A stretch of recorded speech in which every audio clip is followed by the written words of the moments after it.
So what we're researching here is a way to make manufacturing machines and processes in general a little bit more intelligent so that they can actually become more efficient. It's called machine learning, and basically it's computer algorithms that try and replicate how the brain works. Let's say you are manufacturing 100,000 parts per day. If you could reduce the amount of rejects by a fraction, the energy to recycle those parts now is actually reduced. It was like a second education. So there was like the research education I was getting for my master's, but then there was the on-site learning that I was getting from working with industry. NSERC supports industry-driven projects.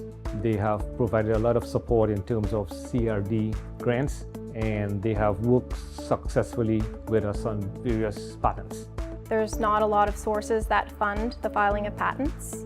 However, this funding is critical for commercialization and technology transfer. It not only facilitates the education of students, but it's also getting the students actually out there during their education to experience more real-world applications and whatnot. Manufacturing in general, all industries are sort of on the precipice of really big change. New technology is going to transform not only the way they do things today, but it's also going to open up new ways for them to be able to do the same things tomorrow.